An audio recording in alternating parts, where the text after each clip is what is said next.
We're going to be having a look at this article from CNN from one person's opinion about the former Prime Minister in Uxbridge and Ruislip area, as the by-elections obviously take place. Let's go, guys.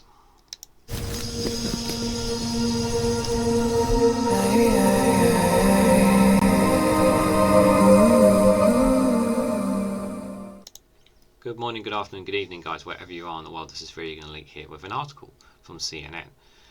It can't be any worse. In Boris Johnson's backyard, Britons are desperate for a change. Oh yes, we are desperate for a change. I think it's interesting to hear it from a different perspective. You know, I always try to, I don't do enough of looking from outside the British bubble tabloids. So obviously CNN is obviously one that's predominantly widely known. So it's interesting to see this one, that's for sure. Let's have a read of it together and make what you will of it. Uxbridge, United Kingdom, from CNN. Everything now is a struggle, Mike Okoli says in the world-wearying tone he slumps into the moment a customer shuffles out of his store. When I started this business, my hair was all black in Sydney Okoli, and an affable 64-year-old who left Nigeria in the 1990s to set up an Afro-Caribbean food store on the western edge of London. The prices have stalled, money has disappeared, and Okoli's head is hairless, save for a patch of grey hiding his chin. On the surface, there is little connecting Okoli with Boris Johnson, the most dominant and divisive presence in British politics in a generation, who took the United Kingdom out of the European Union and once told his family he wanted to be world king. But until last month, Okoli could count Johnson as his neighbour. As a person, he's a jolly good fellow, the shopkeeper tells CNN. One eye locked onto the couriers dropping off produce, as he recalls with some pride a rare visit Johnson made to the town. He's somebody that you want to listen to no matter what he's saying. Okoli said that he still loves the disgraced ex-leader's charisma, but, he added, trailing off with Johnson, now there is always a but. So before we read the next part, for those who try and understand, obviously, why do people love Boris Johnson? It is that charisma, that charismatic, that bubbly feeling that he has. And the thing is that politicians, political leaders, the mindset is supposed to be that they're supposed to be serious, they're supposed to be focused, they're supposed to be somebody who is he or her is supposed to be able to take their responsibilities and the role they take very seriously. Boris Johnson never came across like that. And because of that way he comes across and that image that he portrays, unless you're somebody that pays attention to politics, pays attention to your surroundings, and there are people, unfortunately, who don't pay attention or are not affected by certain things. There are some people in the UK who are not affected by the cost of living, not affected by what's going on. And because they don't see what's happening, they don't see Boris Johnson as the problem or the fault or that anything's wrong with him. And they see they see it as the establishment kicking him out because he's a bit different. When in fact Boris Johnson has destroyed a lot of things. One of the things that he's done is set the precedent to be able to lie in Parliament, and that's one of the most terrible. That's just not to mention being one that's only looking out for himself more than anything else. But when you're somebody, it's easy for people, and it's easy for you guys in the comments to say, well, Brits should have known this, Brits should have seen this coming. Well, that's easy for you to say when you've not lived in the UK and don't have their ear on the ground to everything that's going on in the world, because there are people, even in your country, that don't give a damn about politics and don't read what's going on in the news all the time and are just living their lives. So it's easy to say that everyone should have seen Boris Johnson coming, but he didn't. That's just the absolute truth. Johnson represents the Uxbridge and South Ruislip for 8 colourful years until last month, when he stormed out of Parliament in a cloud of fury and hoppers when fellow lawmakers concluded that he had lied about parties held under his watch during the COVID-19 lockdowns. Now the voters he once courted may be primed to make the most definitive statement yet that Britons may be ready to move on. A mid-term by-election to replace Johnson is taking place on Thursday. it'll be that day by the time this comes out. Alongside 2 other by-elections to replace MPs elsewhere in the country and a resurgent Labour Party less than 4 years removed from an electoral wipeout at the hands of Johnson, it's looking for a headline-grabbing victory that would confirm it is on the path to power. I thought Johnson was a guy that would get things done, said Moski Sapika, 47. He runs a dry cleaner's workshop, a short walk from Okoli store in Uxbridge, but I've lost total respect for him. He still hasn't said he was wrong, sorry. He tries to wriggle his way out of it, deny it, Sapika added, expressing his disgust at the Partygate scandal that tanks Johnson's once bigger rapport with parts of the public. The public used to respect politicians, he said, but they all seem to be lying, the Tories. Sapida, who voted for Johnson in 2019, is the architectural wavering voter in the architectural region that the opposition party is desperate to reach, and after 13 years of political instability and upheaval, there is an inescapable sense that the government's time has come. It is time for a change, he says. Give Labour a go. It can't be any worse. We need fresh blood. Uxbridge, like Britain, is in a rut. The town is where the capital westward sprawl ends. 2 tube lines serving central London finish the journey here. A picturesque shade of green mingle and the grey and brown hues of suburban development. But its high streets are shrinking and the local hospital is one of the worst in Britain, rated inadequate by the sector's watchdog. And nationwide, soaring inflation, public sector strikes and the aftermath of Brexit have left families poorer and services creaking to the point of collapse. Renewing a passport, taking a train, buying groceries, seeing a doctor, virtually everything is more difficult in Britain than it was once before. Optimism, the currency Johnson once bullishly traded in, is in short supply. Yeah, it is. Okoli still has the energy to issue customers, many of whom he knows well, with a sing-song greet as they step through his door, but he spending more and selling less, and he's not alone. When a customer comes in last week and buys something, and this week it's a different price, do you think he wants to come in again? Okoli asked. Like a number of Uxbridge residents, he has come for some lingering affections for Johnson and still yearns for the escapism, boosterism that he once provided the town. Okoli and others recalled Johnson's Brexit campaign in 2016, an effort defined by bold promises that seem like a lifetime away now. But Johnson suddenly is the past, and residents in Uxbridge and South Ruislip are more concerned about the future. I've got nothing against Boris Johnson whatsoever, but we need fresh blood and actually cares about the area, said Salina Santico, the owner of a Portuguese cafe in the Ramshack High Street in Okoli, in the constituency more deprived southern end. At the moment, I'm trying to go day by day, she said of her business, which has been destroyed as energy bills soar. I've got people in their 80s that come here every day because there's always a conversation. If we disappear, there's no place for them to go. Santiago said she thinks every day about returning to Portugal, where she migrated in 2004.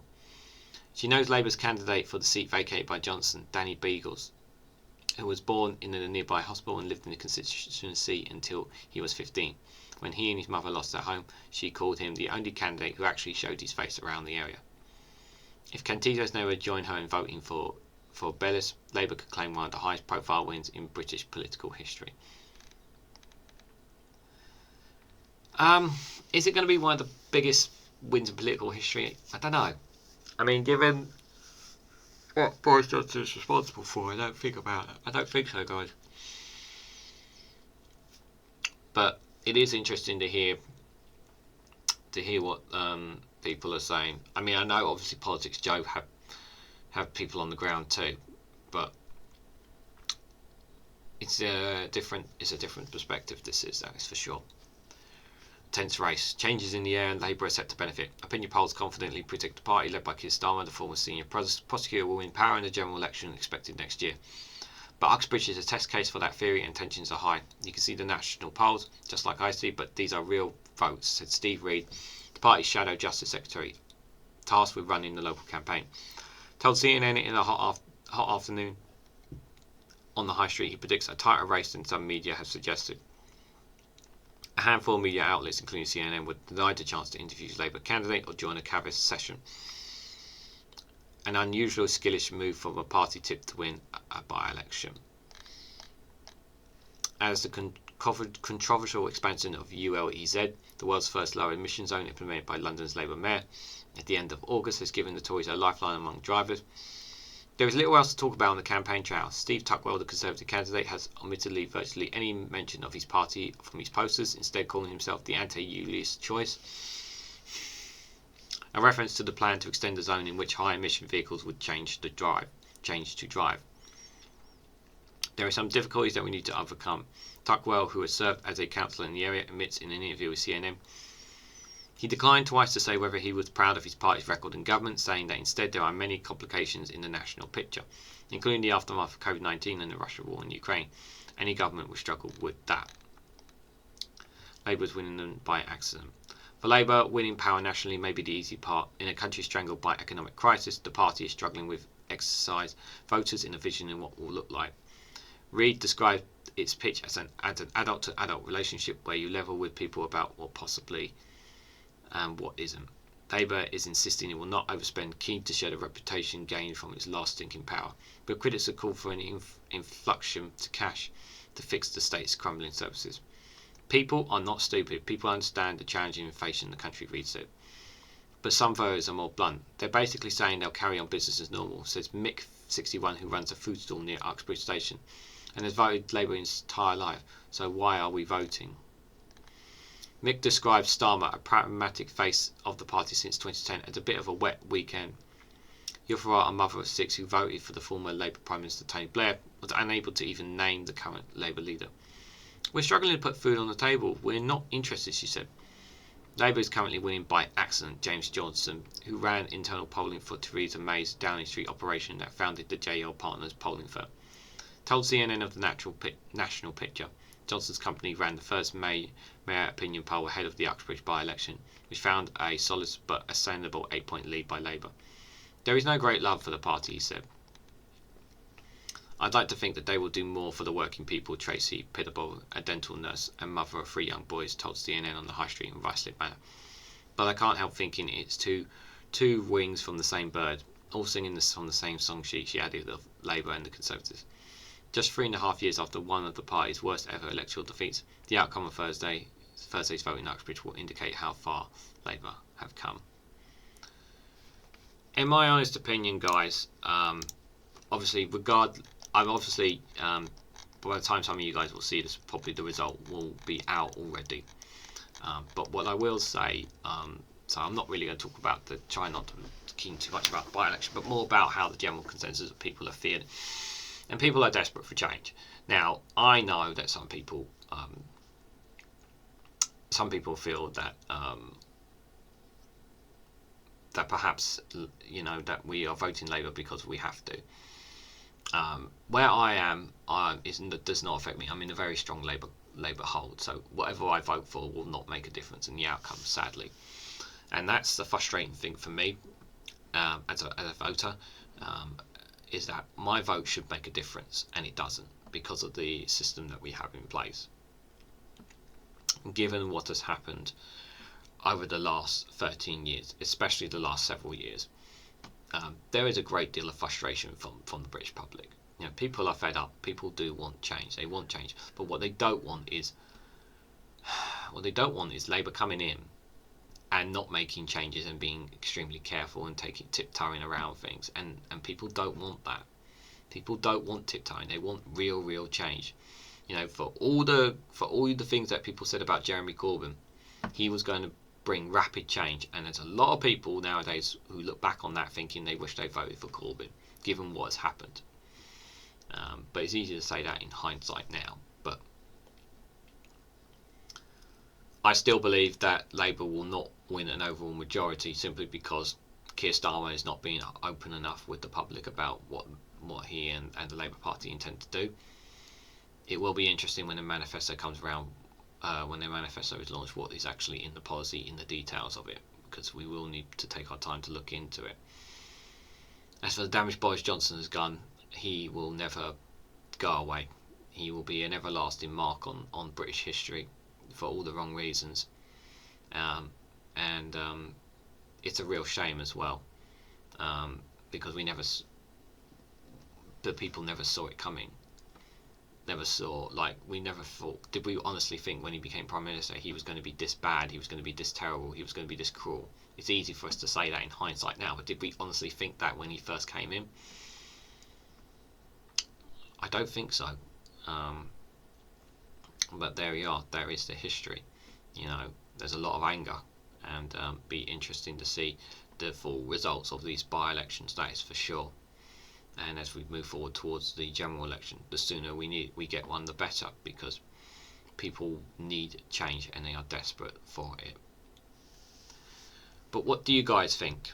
What do you guys think of the article, the stories that we've heard from some people in the constituency? Let me know down in the comments below. Like, share and subscribe as always. Thank you very much for watching, and I will catch you all very, very soon.